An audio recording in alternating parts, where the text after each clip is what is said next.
जय हिंद दोस्तों, आपका स्वागत है आपके अपने YouTube channel career with teaching पर। दोस्तों उम्मीद करता हूं कि आप सभी लोग स्वस्थ होंगे, मस्त होंगे और ज़बरदस्त होंगे और अपनी आगामी परीक्षाओं की तैयारी अच्छी तरीक़ा से कर रहे होंगे। जो भी दोस्त इस चैनल पर पहली बार आया है, इस चैनल को सब्सक्राइब करें जिससे कि हमारी आने वाली न्यू वीडियो का नोटिफिकेशन सबसे पहले मिले। दोस्तों वीडियो पर शुरू से अंत तक बने रहें, यह वीडियो आपके लिए बहुत ही महत्वपूर्ण होने वाली है। दोस्तों इससे पहले वाले लेक्चर में हमने एग्रीकल्चर में दोस्तों फसलों के प्रकार आपको प्रयोग के आधार पर बताए थे, जिसमें से दोस्तों हमने जो कृषि जानी थी, यानी जो फसलें जानी थी दोस्तों, पहली जो प्रयोग के आधार पर हमने दोस्तों नकदी फसल के बारे में जाना था। नकदी फसल क्या होती है दोस्तों, जिन्हें हम कैश क्रॉप्स भी कहते हैं, जो कि दोस्तों ये इस ऐसी फसलें होती हैं जिनको किसान सिर्फ दोस्तों बाजार की बिक्री हेतु इसके लिए बाजार की बिक्री के लिए इसको उत्पादित करता है। और दूसरी टाइप की जो दोस्तों हमारी फसलें थी, जिनको हम खाद्य फसल कहते हैं, दोस्तों इसमें किसान क्या करता है, इन फसलों का उत्पादन जो करता है सिर्फ भोजन के लिए करता है। ये दोस्तों बाजार में बेचने बेचने के लिए नकदी फसलों को उत्पादन किया जाता है किसानों के द्वारा। और इसमें दोस्तों वो यानी कि इसमें भोजन करने के लिए दोस्तों इन फसलों को उत्पादन किया जाता है खाद्य फसल में। और दोस्तों हमने आपको कुछ क्रांतियों के बारे में बताया था, जिसमें से दोस्तों आपको जो कृषि में जो क्रांतियाँ हुई थी, जिसमें से आपकी एक हरित क्रांति हुई थी,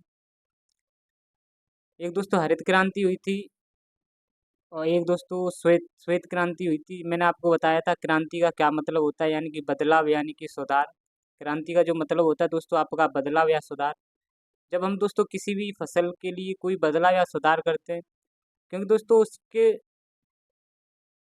उसमें दोस्तों जब किसी फसल के लिए कोई क्रांति करते हैं, यानी कुछ सुधार या बदलाव करने की सोचते हैं, तो दोस्तों इसलिए करते हैं क्योंकि उस फसल के उत्पादन में वृद्धि हो, इसलिए कृषि में क्रांति की जाती है। इसलिए दोस्तों कुछ आपकी एक हरित क्रांति थी। हरित क्रांति के बारे में मैंने आपको बता दिया था कि दोस्तों यह खाद्यान्न जो दोस्तों खाने के लिए प्रयोग जो खाने के लिए दोस्तों जो फसलें की जाती थी, उनके उत्पादन में दोस्तों बढ़ाने के लिए हरित क्रांति का दोस्तों हरित क्रांति की गई थी। और दोस्तों जिसका प्रारंभ मैस्को से हुआ था, मैस्को सिटी से हुआ था दोस्तों, जो कि एक अमेरिकन वैज्ञानिक थे जिनका नाम था डॉक्टर नॉर्मन बोरलॉग, जो कि यूएसए के थे। इन्होंने दोस्तों उच्च उपज देने वाले गेहूं के पौधों की एक नई किस्म किस्म की खोज की थी, नई किस्म की एक खोज की थी, जिसके लिए दोस्तों नॉर्मन बोरलॉग को 1970 में शांति के लिए नोबेल पुरस्कार दिया गया था। और यह दोस्तों जो हरित क्रांति शब्द की जो खोज की थी, वो आपकी विलियम गॉर्ड ने इसकी खोज की थी। और दोस्तों अगर बात करते हैं हरित क्रांति की, जो भारत में जनक माने जाते हैं वो आपके एम एस स्वामीनाथन माने जाते हैं। दोस्तों स्टार्टिंग में है आपकी हरित क्रांति अनौपचारिक रूप से चलाई जा रही थी भारत में, लेकिन दोस्तों बाद में 1966 से लेकर 1967 तक आपकी यह औपचारिक रूप से हरित क्रांति का प्रारंभ हो गया था। और भारत में दोस्तों जो हरित क्रांति का श्रेय जाता है वो आपका एम एस स्वामीनाथन को जाता था। और दोस्तों ये हरित क्रांति से हमारे भारत में गेहूँ गेहूँ चावल का सर्वाधिक उत्पादन उत्पादन में वृद्धि हुई। गेहूँ के और चावल के उत्पादन में दोस्तों सर्वाधिक वृद्धि हुई, लेकिन दोस्तों दालों के उत्पादन में सबसे कमी हुई थी। इस तरीके से दोस्तों हमने हरित क्रांति के बारे में भी जाना था। नेक्स्ट दोस्तों श्वेत क्रांति के बारे में भी जाना था, जिसका उद्देश्य था दुग्ध का यानी दूध के उत्पादन को दोस्तों बढ़ाने के लिए। ये आपकी श्वेत क्रांति डॉक्टर वर्गीज कुरियन के द्वारा चलाई गई थी दोस्तों, जो कि दोस्तों श्वेत क्रांति जो आपकी चलाई गई थी एनडीडीबी द्वारा चलाई गई थी। एनडीडीबी के जो दोस्तों अध्यक्ष थे वो आपके डॉक्टर वर्गीज कुरियन थे, जो कि दोस्तों श्वेत क्रांति को लीड कर रहे थे। और इन्हीं के दोस्तों जन्मदिन पर हम 26 नवंबर को राष्ट्रीय दुग्ध दिवस भी मनाते हैं। और दोस्तों नेशनल डेयरी डेवलपमेंट बोर्ड जो है वो आपका इसकी स्थापना 1965 में हुई थी, जिसका हेडक्वार्टर दोस्तों आनंद गुजरात में है। और यहीं पर दोस्तों आपकी अमूल अमूल अमूल जो आपका दोस्तों सहकारी कंपनी एक है, उसके भी आप उसके भी संस्थापक दोस्तों आप कह सकते हो कि आपके डॉक्टर वर्गीज कुरियन ही थे। लेकिन दोस्तों बात करते हैं, अगर दोस्तों दोस्तों हम बात करें आपके अमूल की, तो वैसे तो एक स्वतंत्रता सेनानी थे जिनका नाम था दोस्तों श्रीनिवास त्रिभुवन दास पटेल थे दोस्तों। इनके सहयोग द्वारा यानी दोस्तों 1946 में स्वतंत्रता सेनानी थे त्रिभुवन दास पटेल, और इनके सहयोग के द्वारा दोस्तों 1940 के दशक में गुजरात में अमूल अमूल का एक सहकारी दोस्तों सहकारी दुग्ध उत्पाद कंपनी खोली गई अमूल, जिसकी फुल फॉर्म दोस्तों आपकी आनंद मिल्क यूनियन लिमिटेड है। और वैसे वास्तव में अगर दोस्तों वास्तविकता में देखा जाए तो आपका जो श्वेत जो दोस्तों आपकी अमूल की बात करते हैं, अमूल जो कंपनी है वो आपकी अमूल कॉरपोरेशन की जो शुरुआत की थी वो आपकी डॉक्टर वर्गीज कुरियन ने की थी। इसी तरीके से आप दोस्तों हमने दो क्रांतियों के बारे में पढ़ा था, हरित क्रांति और श्वेत क्रांति के बारे में। अब नेक्स्ट दोस्तों हम पढ़ने वाले हैं आपकी ब्लू ब्लू रेवोल्यूशन के बारे में दोस्तों पढ़ने वाले हैं, जिसे हम नीली क्रांति भी कहते हैं। आप दोस्तों ग्रीन रेवोल्यूशन और वाइट रेवोल्यूशन के बारे में पढ़ चुके हैं, या ब्लू रेवोल्यूशन के बारे में पढ़ते हैं दोस्तों। इसमें जो आपकी नीली क्रांति है इसे हम नीली क्रांति भी कहते हैं। इसमें दोस्तों मछली के प्रोडक्शन को बढ़ाने के लिए यह आपका ब्लू रेवोल्यूशन चलाया गया, जिसकी शुरुआत की गई थी दोस्तों। ब्लू रेवोल्यूशन में हम बात करते हैं, इसमें आप मछली पालन का प्रोडक्शन बढ़ाने के लिए दोस्तों आपका ब्लू रेवोल्यूशन शुरू किया गया, और जिसके फादर दोस्तों जो माने जाते हैं वो आपके हीरालाल चौधरी इसके फादर है।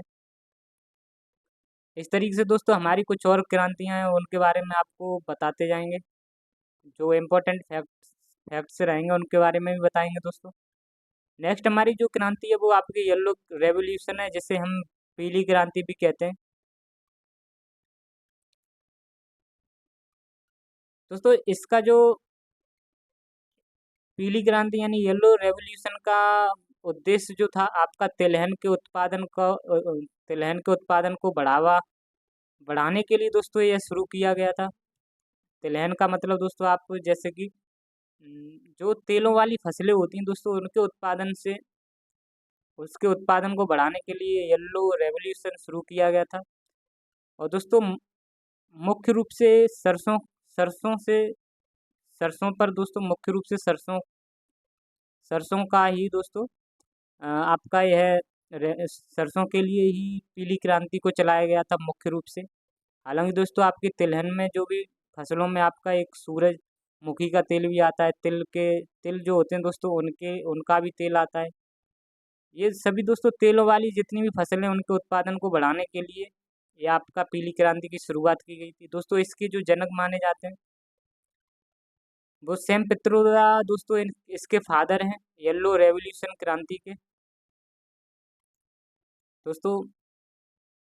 पीली क्रांति के जो जनक हैं आपके जो जनक माने जाते हैं जिन्होंने दोस्तों येलो रेवोल्यूशन शुरू किया था वो आपके सैम पित्रोदा हैं। इन्हें हम जनक भी कह सकते हैं और फादर भी कहते हैं दोस्तों।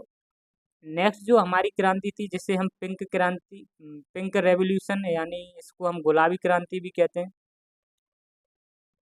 गुलाबी क्रांति कहो या दोस्तों पिंक रेवोल्यूशन कहो, इसका जो मेन उद्देश्य था दोस्तों हमारी प्याज हो गई और झींगा हो गया। प्याज प्याज के दोस्तों उत्पादन में बढ़ाने के लिए और झींगा के उत्पादन को बढ़ाने के लिए दोस्तों ये आपकी पिंक रेवोल्यूशन चलाया गया था। पिंक रेवोल्यूशन की शुरुआत हुई थी। और अगर दोस्तों बात करते हैं इसके जो गुलाबी क्रांति के जो दोस्तों जनक माने जाते हैं वो आपके दुर्गेश पटेल माने जाते हैं। दुर्गेश पटेल दोस्तों आपके गुलाबी क्रांति के जनक माने जाते हैं जिन्होंने दोस्तों पिंक रेवोल्यूशन को स्टार्ट किया था। आई होप दोस्तों उम्मीद कर रहा हूँ कि आपको यह पॉइंट समझ में आ रहे होंगे। नेक्स्ट दोस्तों हमारी छठी जो दोस्तों क्रांति है उसे रेड रेवोल्यूशन कहते हैं। रेड रेवोल्यूशन कहो आप या इसको लाल क्रांति कहो दोस्तों। इसका जो मेन उद्देश्य था दोस्तों वो मांस के उत्पादन को और आपका टमाटर के उत्पादन में दोस्तों इन दोनों के उत्पादन को बढ़ाने के लिए रेड रेवोल्यूशन को शुरू किया गया था। और जिसके दोस्तों जनक माने जाते हैं वो विशाल तिवारी माने जाते हैं, जिन्होंने दोस्तों विशाल तिवारी ने ही इसको रेड रेवोल्यूशन को शुरू किया था, जिसमें दोस्तों रेवोल्यूशन में आपका मांस और टमाटर का उत्पादन बढ़ाने के लिए इसको चलाया गया था, रेड रेवोल्यूशन को। नेक्स्ट जो दोस्तों क्रांति चलाई गई थी वो आपकी सिल्वर क्रांति थी, और इसका जो मेन उद्देश्य था दोस्तों वो आपका अंडा अंडा के उत्पादन में दोस्तों अंडा को अंडा का जो उत्पादन है इसको बढ़ाने के लिए सिल्वर रेवोल्यूशन को चलाया गया था। इसे दोस्तों हम रजत क्रांति भी कहते हैं। इसको दोस्तों रजत क्रांति भी कहते हैं हम, सिल्वर रेवोल्यूशन कहो या रजत क्रांति सेम एक ही बात है। जिसमें दोस्तों अंडा के उत्पादन को बढ़ाने के लिए यह क्रांति इंदिरा गांधी के द्वारा चलाई गई थी दोस्तों। इसकी जो जनक मानी जाती हैं वो आपकी इंदिरा गांधी मानी जाती हैं दोस्तों। इंदिरा गांधी ने ही सिल्वर रेवोल्यूशन को चलाया था, से स्टार्ट किया था। नेक्स्ट दोस्तों ब्लैक रेवोल्यूशन की बात करते हैं। ब्लैक रेवोल्यूशन को हम काली क्रांति भी कहते हैं, जिसका मेन उद्देश्य था दोस्तों पेट्रोलियम के उत्पादन को बढ़ाना था। पेट्रोलियम के जो उत्पादन है दोस्तों इसके उत्पादन को बढ़ाने के लिए हमने ब्लैक रेवोल्यूशन चलाया गया था, जिस काली क्रांति चलाई थी। नेक्स्ट दोस्तों ग्रे रेवोल्यूशन चलाया गया है। ग्रे रेवोल्यूशन का जो मेन उद्देश्य था वो दोस्तों आपका उर्वरक के उत्पादन को बढ़ाने के लिए ग्रे रेवोल्यूशन चलाया गया था, जिसे हम दोस्तों फर्टिलाइजर कहते हैं। फर्टिलाइजर्स का उत्पादन फर्टिलाइजर्स के उत्पादन को बढ़ाने के लिए दोस्तों हमने ग्रे रेवोल्यूशन को चलाया था। नेक्स्ट दोस्तों राउंड रेवोल्यूशन को चलाया गया था। राउंड रेवोल्यूशन की अगर बात करें तो दोस्तों इसका जो उद्देश्य था वो आपके आलू के उत्पादन को बढ़ाना था। आलू के उत्पादन में वृद्धि करने के लिए दोस्तों राउंड रेवोल्यूशन चलाया गया था। इसी तरीके से ब्रांड रेवोल्यूशन चलाया गया था, जिसका उद्देश्य था दोस्तों चमड़ा के उत्पादन में दोस्तों वृद्धि करनी थी। वो आपका ब्राउन रेवोल्यूशन का दोस्तों उद्देश्य था।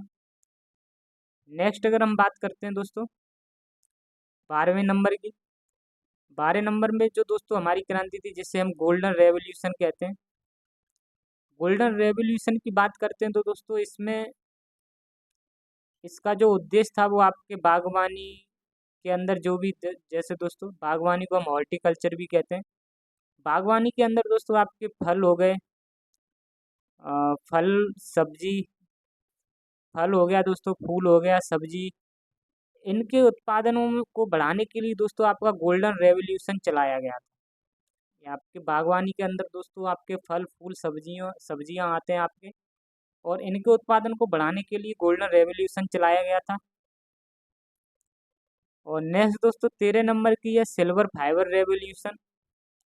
सिल्वर फाइबर में दोस्तों कपास के उत्पादन को बढ़ावा देने के लिए इसको चलाया गया था, सिल्वर फाइबर रेवोल्यूशन को।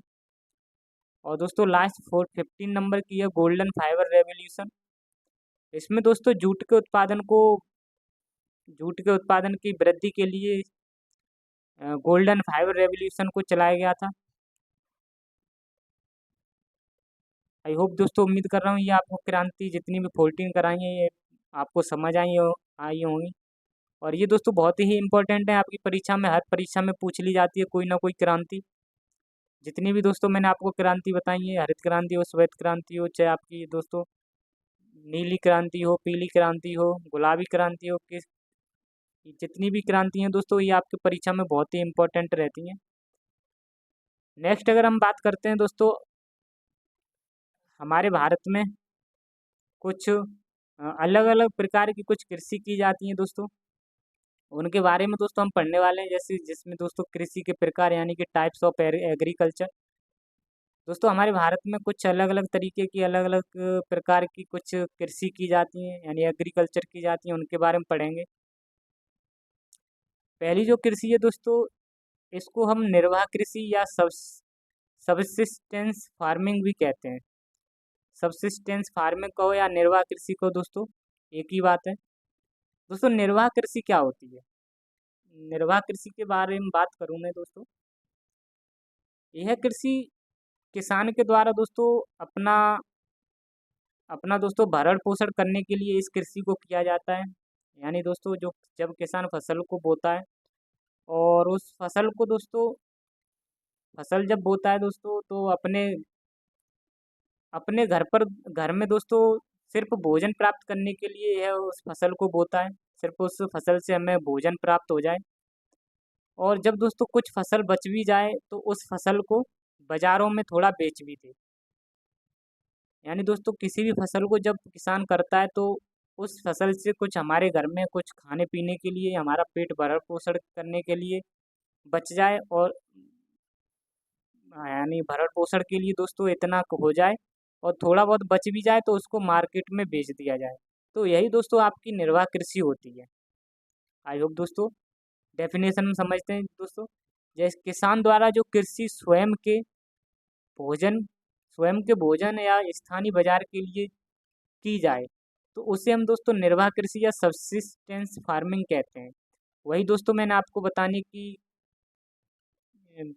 की दोस्तों कोशिश की है इस वाले एग्जाम्पल को देते हुए। जैसे दोस्तों जो कृषि किसान के द्वारा दोस्तों जो कृषि की जाती है किसी भी खेत में, किसान के द्वारा जो कृषि दोस्तों की जाती है, और वह दोस्तों कृषि स्वयं के भोजन के लिए हो, यानी इस कृषि से दोस्तों स्वयं का भोजन हो, भोजन के लिए हो, अपना पेट भरण पोषण करने के लिए हो। और जब दोस्तों कुछ कृषि बच भी जाए, अगर दोस्तों कुछ कृषि यानी कुछ फसल बच भी जाए तो उसको स्थानीय जो बाजार होते हैं, स्थानीय जो मार्केट होते हैं, उनमें जाके बेच भी दिया जाए, उनमें दोस्तों उसको बेच भी दे, जिससे उसके रुपए भी उसके पास आ जाएं। तो यही दोस्तों आपकी निर्वाह कृषि या सब्सिस्टेंस फार्मिंग होती है। तो यही डेफिनेशन में दोस्तों किसानों के द्वारा जो कृषि स्वयं के भोजन के और स्थानीय बाजारों के लिए की जाए तो उसे हम निर्वाह कृषि कहते हैं। आई होप दोस्तों, उम्मीद करता हूँ कि आपको पॉइंट समझ में आया होगा। दोस्तों जो निर्वाह कृषि है आपकी, जो सब्सिस्टेंस फार्मिंग है, यह दोस्तों दो टाइप की फार्मिंग होती है। निर्वाह जो कृषि है आपकी, निर्वाह कृषि दोस्तों दो टाइप की आपकी होती है सब्सिस्टेंस फार्मिंग। पहली तो दोस्तों इस एक गहन निर्वाह होती है और एक आदिम निर्वाह। दो टाइप की दोस्तों ये निर्वाह आपकी निर्वाह कृषि होती है, जिसमें दोस्तों एक गहन निर्वाह होती है जिसे हम इंटेंसिव सब्सिस्टेंस फार्मिंग कहते हैं, ISF कहते हैं दोस्तों, जिसे हम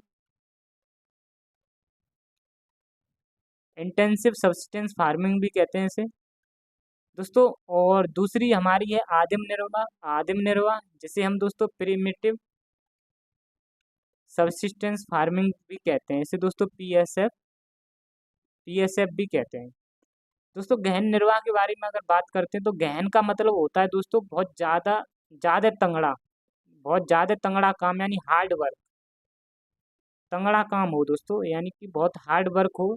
गहन का मतलब होता है दोस्तों बहुत हार्ड वर्क, इसे आप कह सकते हो बहुत ज़्यादा तंगड़ा काम हो, उसे दोस्तों गहन कहते हैं। इस दोस्तों गहन निर्वाह में क्या होता है, गहन निर्वाह खेती में दोस्तों क्या होता है कि इसमें ऐसे इसमें जो दोस्तों खेती की जाती है, उस खेती के लिए दोस्तों कम से कम वैज्ञानिक उपकरण होने चाहिए। जैसे दोस्तों इसमें ज़्यादा आपके हाई टेक्निक उपकरण नहीं होने चाहिए दोस्तों। इसमें गहन कृषि में जैसे कि आप कह सकते हो इसमें ज़्यादा हार्ड उपकरण नहीं होने चाहिए। हार्ड आपके जैसे सिर्फ सिंपल आपका ट्रैक्टर हो और आपका हल हो और कुछ नहीं हो।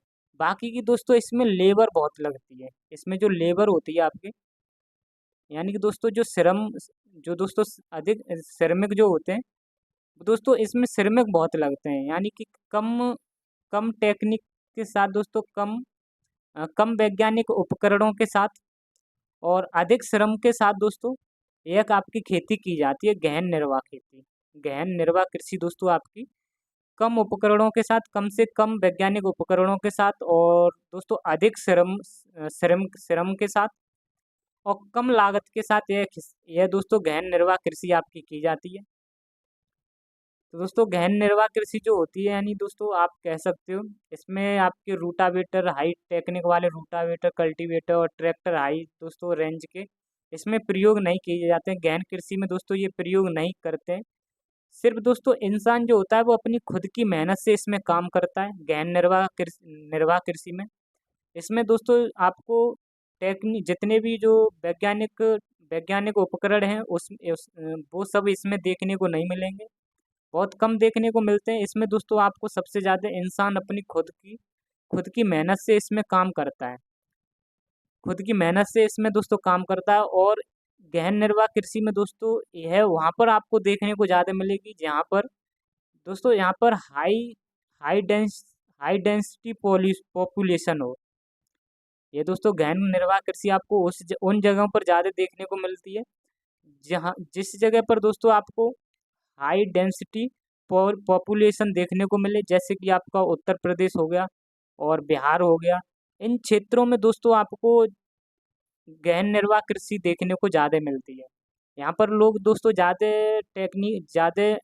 वैज्ञानिक उपकरणों का प्रयोग नहीं करते हैं। नॉर्मल दोस्तों आपका हल और ट्रैक्टर का यूज करते हैं। और दोस्तों इसमें क्या करते हैं कि ज़्यादातर जो लोग वाग होते हैं, जो दोस्तों इसमें इंसान होते हैं, वो अपनी खुद की मेहनत से ज़्यादा काम करते हैं।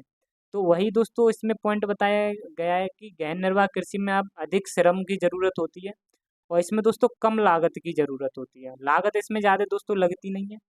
इसमें दोस्तों ज़्यादा लागत की ज़रूरत नहीं लगती। और इसमें दोस्तों जो ज़्यादा फर्टिलाइजर्स होते हैं, जो आपके फर्टिलाइजर्स हो गए जिन्हें हम दोस्तों उर्वरक कहते हैं, और कीटनाशक कीटनाशक हो गए। इसमें दोस्तों उर्वरक और कीटनाशक का उपयोग होता है, लेकिन दोस्तों आपके नॉर्मल टाइप के दोस्तों उर्वरक हो गए, कीटनाशक के प्रयोग किए जाते हैं, पेस्टिसाइड्स के उपयोग किए जाते हैं इंटेंसिव गहन निर्वाह कृषि में दोस्तों। और इस वाली कृषि में ये जो कृषि की जाती है वो दोस्तों आपके ऐसे खेतों में की जाती है जो एरिया में कम होते हैं, यानी छोटे होते हैं। यहाँ पर दोस्तों छोटे खेतों में इस कृषि को किया जाता है। और दोस्तों उच्च जनसंख्या घनत्व में यह कृषि देखने को मिलती है। गहन दोस्तों निर्वाह कृषि में हम कौन कौन सी फसलों को उगा सकते हैं, जो कि आपकी गेहूँ हो गया, चावल हो गया, दाल हो गया, मक्का हो गया और ज्वार। यह दोस्तों ऐसी फसल हैं जो कि सिर्फ आपको आपको दोस्तों स्वयं के भोजन के लिए, और जो भी थोड़ा बहुत बच जाएगा वो आपको बाजार में दोस्तों भेजने के लिए आप इसका प्रयोग कर सकते हो। यानी दोस्तों जो खुद के भोजन के लिए, स्वयं के भोजन के लिए, दोस्तों स्थानीय बाजारों के लिए इस खेती को आप कर सकते हो। आई होप दोस्तों, उम्मीद करता हूँ कि आपको यह पॉइंट समझ में आया होगा कि गहन निर्वाह कृषि के लिए क्या क्या ज़रूरत होती है। इसमें मैंने आपको बता दिया दोस्तों, कम से कम आपको वैज्ञानिक उपकरणों की ज़रूरत होती है। और इसमें दोस्तों अधिक श्रम, यानी कि अधिक इंसान जो होते हैं वो अपने दोस्तों खुद की मेहनत से ज़्यादा काम करते हैं और हाई डेंसिटी पर यह देखने को मिलेगा। और इसमें उर्वरक और कीटनाशकों का भी दोस्तों प्रयोग किया जाता है, पर दोस्तों ज़्यादा प्रयोग नहीं कर सकते इसमें। नेक्स्ट दोस्तों, आदिम निर्वाह कृषि क्या होती है, जिसे हम प्रिमिटिव सब्सिस्टेंस फार्मिंग कहते हैं। इसके बारे में अगर हम बात करें तो दोस्तों, तो आदिम निर्वाह जो कृषि होती है वो आपकी जनजातियों के द्वारा इसको किया जाता है। जो दोस्तों ट्राइब्स होती हैं, ट्राइब्स के द्वारा आदिम निर्वाह कृषि को किया जाता है। और आदिम निर्वाह जो कृषि होती है दोस्तों दो प्रकार की होती है। एक तो आपकी चलवासी कृषि होती है, और दूसरी दोस्तों यह आपकी स्थानांतरित कृषि होती है। हम दोस्तों चलवासी कृषि की बात करते हैं तो इसको हम दोस्तों नोमैटिक्स फार्मिंग भी कहते हैं। नोमैटिक फार्मिंग भी दोस्तों इसको कहते हैं। चलवासी कृषि क्या होती है दोस्तों, इसके बारे में मैं आपको बता देता हूँ कि चलवासी कृषि एक एक इस प्रकार की कृषि है दोस्तों कि इस कृषि में जो पशुचारक होते हैं, पशुचारक मतलब दोस्तों जो पशुओं को चराते हैं। दोस्तों पशुचारक अपने पशुओं के साथ साथ चारे और पानी, दोस्तों जो पशुचारक होते हैं वो अपने पशुओं के साथ साथ चारे और पानी की तलाश में एक स्थान से दूसरे स्थान पर जो निश्चित मार्गों से घूमते रहते हैं, उसी को दोस्तों चलवासी कृषि कहा जाता है। दोबारा से बता देता हूँ दोस्तों, जो इस प्रकार की कृषि में जो पशुचारक होते हैं वो दोस्तों अपने पशुओं के साथ साथ वह चारे और पानी की तलाश में एक स्थान से दूसरे स्थान पर निश्चित मार्गों में दोस्तों जो घूमते हैं, तो उसी को ही हम दोस्तों चलवासी कृषि के रूप में जानते हैं। यह दोस्तों जलवासी जो कृषि होती है आपको मरुस्थलों पर यानी डेजर्ट एरिया में और पर्वतों पर दोस्तों देखने को मिलती है। पर्वतों पर और मरुस्थल पर ही दोस्तों ये देखने को मिलेगी। दोस्तों ये आपके राजस्थान में भी देखने को मिल जाती है मरुस्थलों एरिया पर। दोस्तों मैंने आपको बता दिया। और यहाँ यहाँ पर दोस्तों जलवासी कृषि में क्या होता है कि ऐसे ये जो आपके मरुस्थल माउंटेनों पर ज़्यादा देखने को मिलेगी, यहाँ पर थोड़ी बहुत देखने को मिल जाती है। और दोस्तों आपकी जो जलवासी कृषि है मरुस्थल और माउंटेन्स पर की जाती है। और दोस्तों यहाँ पर जलवासी कृषि में यहाँ वनस्पतियों का अभाव होता है। जहाँ यहाँ पर दोस्तों वनस्पतियों का अभाव होता है, इसलिए जो पशुचारक होते हैं वो आपके पर्वतों पर दोस्तों चले जाते हैं और अपने पशुओं के साथ दोस्तों वहाँ पर कृषि कृषि दोस्तों जो दिखती है वहाँ पर दोस्तों पशुचारक अपने जो भी इनके साथ जानवर होते हैं दोस्तों उनके लिए व्यवस्था करते हैं दोस्तों पानी की, चारे की। तो जलवासी कृषि में दोस्तों आपको बस इतना ही याद रखना है कि इसमें पशुचारक अपने पशुचारक अपने पशुओं के साथ साथ चारे और पानी की तलाश में एक स्थान से दूसरे स्थान पर निश्चित मार्गों के लिए दोस्तों घूमते रहते हैं। दोस्तों जलवासी जो कृषि होती है वह विभिन्न प्रकार के ट्राइब्स या लोग होते हैं, वो अपने पशुओं को चराने के लिए निकल जाते हैं। और दोस्तों ऐसा जो दोस्तों ये जलवासी कृषि कहाँ होती है, जो दोस्तों मरुस्थलीय क्षेत्र होते हैं वहाँ पर दोस्तों नॉर्मल नॉर्मल दोस्तों आपको वहाँ देखने को मिलती है। और यहाँ पर दोस्तों नॉर्मली ज़्यादा फसल नहीं होती है, मरुस्थलीय एरिया में दोस्तों ज़्यादा फसल नहीं होती है। और आपकी जो मरुस्थलीय क्षेत्र होते हैं वहाँ पर ही जलवासी कृषि होती है। मरुस्थलीय क्षेत्र में आपकी जलवासी कृषि होती है और माउंटेन्स एरिया पर जलवासी कृषि होती है। आई होप दोस्तों, उम्मीद करता हूँ कि आपको यह पॉइंट समझ में आया होगा। जैसे दोस्तों जो जलवासी कृषि, आपको एक और एग्जांपल बता देता हूँ। जैसे लद्दाख में दोस्तों एक ट्राइब्स है, चांगपा नाम से एक ट्राइब्स है। और इनके पास एक विशेष प्रकार की भेड़ें होती हैं, बकरियां होती हैं। और यह दोस्तों उनको चराने के लिए पर्वतों पर जाते हैं। तो दोस्तों वहाँ पर ही इनको और ये दोस्तों इनके पास जो भेड़ें होती हैं, ये बकरियां जो होती हैं वो हाई एल्टीट्यूड पर ही रहती हैं। और ये दोस्तों जलवासी कृषि पर ही डिपेंड रहती हैं। और दोस्तों ये आपकी आपकी दोस्तों ये भेड़ें होती हैं, इनसे एक प्रकार से दोस्तों इनके पास एक विशेष प्रकार की दोस्तों एक इनकी इनकी जो दोस्तों जो रेसे होते हैं, इनके रेसों से दोस्तों एक विशेष प्रकार की पाशमीना शॉल बनाई जाती है इन भेड़ों के दोस्तों बालों से। और दोस्तों ये बहुत ही महंगी आपकी पश्मीना शॉल बनती है और छो- थोड़ी हल्की सी होती है दोस्तों। और इसकी जो शॉल बनती है वो आपकी नॉर्मल 6 शॉल के बराबर हो जाती है। आई होप दोस्तों, उम्मीद करता हूँ कि आपको जलवासी कृषि समझ में आया होगा। जलवासी कृषि क्या होता है कि ये दोस्तों विभिन्न विभिन्न प्रकार की ट्राइब्स विभिन्न प्रकार की ट्राइब्स या लोगों के द्वारा पशुओं को चराने के लिए जब ये निकल जाते हैं, तो दोस्तों ये मरुस्थलीय क्षेत्र में आपको जलवासी कृषि देखने को मिलती है और पर्वतों क्षेत्रों पर। और इसको देखने के लिए कहीं नहीं मिलेगी। नेक्स्ट दोस्तों हम बात करते हैं जो झूम झूम की खेती, यानी एक स्थानांतरित खेती कृषि होती है, जिसे हम शिफ्टिंग एग्रीकल्चर भी कहते हैं। और यह दोस्तों जो होती है स्थानांतरित कृषि, इसको हम दोस्तों झूम कृषि भी कहते हैं, यह झूम कृषि के नाम से भी जानते हैं इसको। इसमें क्या होता है दोस्तों, इसमें यह कृषि आपकी कीर्तन एवं दहन से संबंधित है। यानी दोस्तों झूम की जो कृषि होती है, इसमें क्या होता है कि कीर्तन का मतलब होता है काटना और दहन का मतलब होता है दोस्तों जला देना। इसमें दोस्तों क्या होता है, जैसे कि कुछ दोस्तों इसमें वन होते हैं, फॉरेस्ट होते हैं। फॉरेस्टों को दोस्तों जला दिया जाता है। पहले फॉरेस्टों को दोस्तों काटा जाता है, फिर काटने के बाद उनकी जो वनस्पति होती है उनको दोस्तों काट काट के गिरा दिया जाता है। फिर दोस्तों उनको जला दिया जाता है। और जलाने के बाद दोस्तों उनकी जो राख बन जाती है, वो राख दोस्तों इनकी के लिए फर्टिलाइजर्स का काम करती है। और जो कि दोस्तों फसल के उगने के लिए बहुत ही महत्वपूर्ण होती है। तो इसी इसी को ही दोस्तों कीर्तन एवं ध्यान कहा जाता है, इसीलिए दोस्तों झूम की कृषि इसको कहते हैं। ये स्थानांतरित कृषि होती है और यह दोस्तों जो देखने को मिलेगी वो उत्तरी पूर्वी राज्यों में आपको देखने को मिलेगी, जैसे मिजोरम।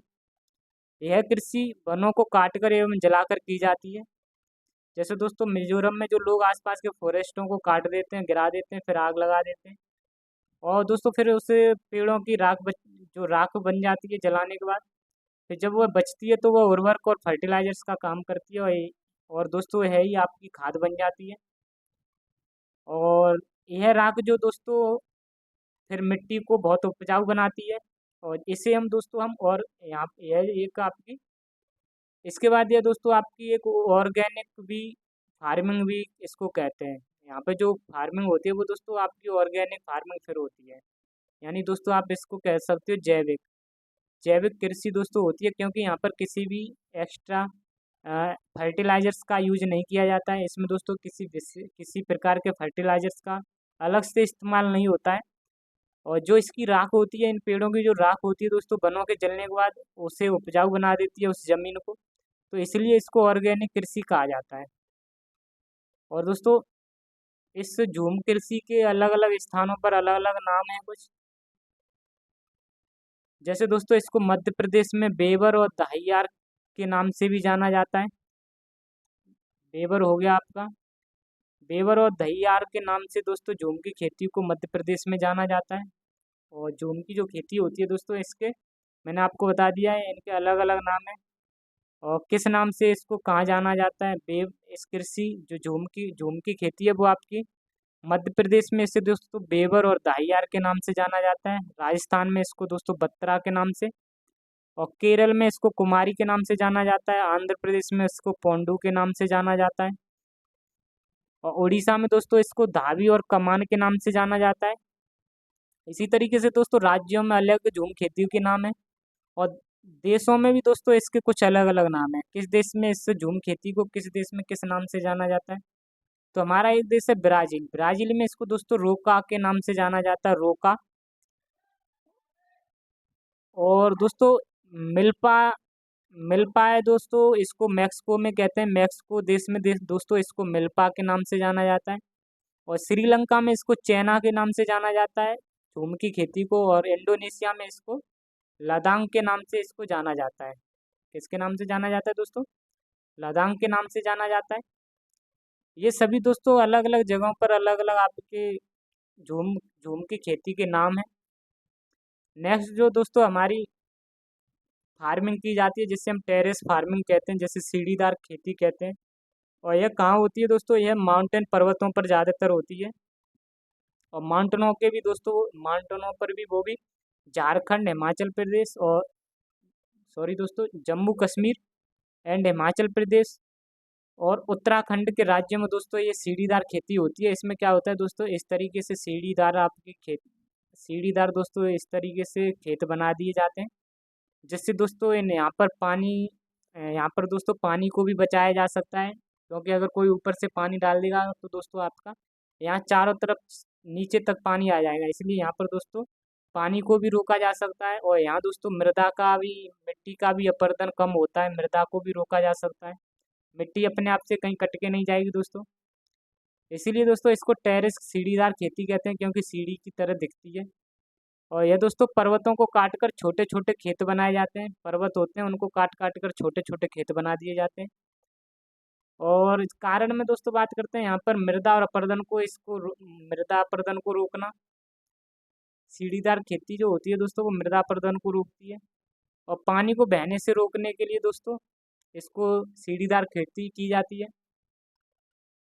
और यहाँ पर जो खेती की जाती है वो दोस्तों आपकी चाय हो गई, कॉफ़ी हो गई, सूखे मेवे, ड्राई फ्रूट्स हो गए, जिन फल हो गए, मसाले, ये दोस्तों आपके यहाँ पर फसलें की जा सकती हैं। नेक्स्ट अगर हम बात करें दोस्तों, आपकी ये एक है दोस्तों कृषि रोपड़ कृषि, जिसे हम प्लांटेशन एग्रीकल्चर कहते हैं। और यह दोस्तों रोपड़ कृषि जो है आपका, इसका जो उद्देश्य होता है, इसका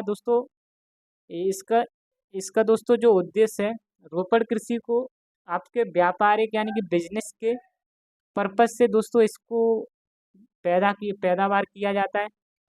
रोपड़ कृषि का दोस्तों जो मेन उद्देश्य है, यानी कि इसको व्यापार के उद्देश्य से दोस्तों रोपड़ कृषि को किया जाता है। और इसमें दोस्तों हाई टेक्नोलॉजी का इस्तेमाल किया जाता है। बड़े बड़े ट्रैक्टर यूज किए जाते हैं, बड़ी बड़ी मशीनें इसमें यूज की जाती हैं। और यहाँ पर दोस्तों बहुत ज़्यादा पैसा खर्च होता है, बहुत ज़्यादा पैसा खर्च होता है इन खेतों को करने के लिए। यहाँ पर जो दोस्तों रोपड़ कृषि में सबसे बड़े बड़े खेत देखने को मिलेंगे, और यहाँ पर अधिक पैसा है, लागत अधिक लगती है, रुपए ज़्यादा लगते हैं। और यह दोस्तों खेती वहाँ की जाएगी इसके पास में कुछ कारखाने हों, और कारखाने हों दोस्तों यहाँ पर इस कृषि में कुछ भी उत्पादित किया जाता हो, और उस उत्पादन को दोस्तों इन कारखानों में भेज दिया जाए, जहाँ से दोस्तों कुछ नया प्रोडक्ट बन जाए, जिसे हम दोस्तों प्रसंस्करण भी कहते हैं। तो कारखानों के पास में ये दोस्तों रोपड़ कृषि देखने को मिलेंगी। दोस्तों इसी में लिखा है कि रोपड़ कृषि को पास के कारखाने या खेत में उत्पाद का प्रसंस्करण होता है, अधिक लागत लगती है, तथा पास के कारखाने या खेत में उत्पाद का प्रसंस्करण होता है। वही दोस्तों रोपड़ कृषि को पास के कारखानों में भेज दिया जाता है, और खेत में जो उत्पाद किया जाता है दोस्तों, उसका दोस्तों नया प्रोडक्ट बनाकर इसको बाहर बेचा जाता है। जैसे दोस्तों चाय होता है, रोपड़ कृषि में आपके चाय की जाती है। यहाँ पर दोस्तों पत्तियों को लाकर कारखानों में भेजकर चाय की पत्तियों को लाकर दोस्तों चाय की पत्ती बना दी जाती है यहाँ पर। और दोस्तों आपके कॉफ़ी हो गई, गन्ना हो गए दोस्तों, गन्ना लाकर दोस्तों इनको मिलों में भेजकर यहाँ पर चीनी बना दी जाती है। रबड़ हो गई दोस्तों, रबड़ के पेड़ों से दूध निकाल कर दोस्तों अलग अलग टाइप की दोस्तों रबड़ बना दी जाती है कारखानों में। इसी तरीके से दोस्तों केला हो गए, कच्चे केलाओं को तोड़कर जो भी दोस्तों आपके दोस्तों जो कारखाने हैं उनमें उनको रख दिया जाता है, उनको पका दिया जाता है दोस्तों। तो इस तरीके से दोस्तों यहाँ पर बड़े बड़े खेती की जाती हैं, बड़े बड़े लागत लगती है, बड़ी बड़ी मशीनों का प्रयोग किया जाता है। काजू का भी उत्पादन किया जाता है दोस्तों, कपास का भी। तो यानी दोस्तों खेत में कुछ और होता है, और इसको कारखाने में भेजकर कुछ नया प्रोडक्ट बना दिया जाता है रोपड़ कृषि में। नेक्स्ट जो हमारी दोस्तों कृषि है, जिसे हम फाइबर क्रॉप्स के नाम से भी जानते हैं। फाइबर क्रॉप्स की बात करते हैं दोस्तों, इसे हम रेशेदार फसल भी कहते हैं दोस्तों। जैसे कि हमारे जैसे आप सभी जानते हो, जो कपास होती है, कपास दोस्तों की जाती है। जैसे दोस्तों आप कह सकते हो कि कपास जो होती है, और दोस्तों आपकी जो कॉटन होती है, उनके दोस्तों रेशे अलग अलग निकाल कर यहाँ से रेशे प्राप्त किए जाते हैं। रेशे प्राप्त करने से दोस्तों अलग अलग तरीका के कपड़े बनाए जाते हैं। आपके दोस्तों नारियल हो गया, नारियल के दोस्तों नारियल से फाइबर रेशा प्राप्त किया जाता है। फिर अलग अलग टाइप की बोरियों का दोस्तों निर्माण किया जाता है, और दोस्तों जो भी बोरी हो गई, इस तरीके के दोस्तों उन चीज़ों के चीज़ें बनाई जाती हैं। तो ये दोस्तों आपकी फाइबर क्रॉप्स यानी रेशेदार फसलें की जाती हैं, वहाँ से हम फाइबर यानी रेशा प्राप्त करते हैं, और जिनसे दोस्तों इन रेशों से ही आपके कपड़े हो गए, रस्सी हो गई, बोरियों का निर्माण किया जाता है। और इनमें जो फसलें की जाती हैं दोस्तों, आपकी कपास हो गई और नारियल हो गया दोस्तों। नारियल का ऊपर का जो पार्ट होता है, उसको दोस्तों उसी से बहुत सारी जैसे बोरियों का भी निर्माण किया जाता है। आप सभी जानते होंगे जो दोस्तों, जिसको बिछाया भी जाता है, एक टाट टाइप का होता है, उसको भी वो भी दोस्तों आपके इसी से बनते हैं। और जूट और पटसन से भी दोस्तों रेशे प्राप्त कर कर हम कुछ रस्सियों बोरियों को इस तरीके दोस्तों इन कपड़े रस्सियों का निर्माण किया जा सकता है इनके रेशों से प्राप्त करके। आई होप दोस्तों आपको, उम्मीद करता हूँ कि आपको यह वीडियो पसंद आ रही हो। अगर वीडियो पसंद आ रही हो तो वीडियो को लाइक करें। एक दोस्तों एक शब्द दोस्तों अम, एक शब्द है मल्चिंग दोस्तों। इसका भी एक बहुत प्रयोग होता है। मल्चिंग क्या होता है? मल्चिंग की अगर हम बात करते हैं दोस्तों, मल्चिंग एक दोस्तों होता है आपका जो खरपतवार होती है, खरपतवार को नियंत्रण करना, और तथा नमी को बनाए रखने के लिए दोस्तों मिट्टी की ऊपरी सतह को ढक देते हैं। जैसे दोस्तों हमारा खेत है, खेत में दोस्तों कोई खरपतवार नहीं हो, उसको नियंत्रण किया जाए, और खेत की नमी भी दोस्तों बनाए बनी रहे, तो इसके ऊपर कुछ ना कुछ ढक दिया जाता है इस खेती को। तो इसी को दोस्तों हम कहते हैं मल्चिंग। आई होप दोस्तों, उम्मीद करता हूँ कि आपको समझ में आया होगा। और भी दोस्तों कुछ ऐसी फार्मिंग होती हैं जो हमारे एग्रीकल्चर से जुड़ी हुई हैं, जैसे आपकी एक होगी पिसीकल्चर। पिसीकल्चर में दोस्तों मछलियों का उत्पादन किया जाता है, मछलियों को पाला जाता है पिसीकल्चर में। इसी तरीके से एपीकल्चर होगी दोस्तों, इसमें मधुमक्खियों को पाला जाता है।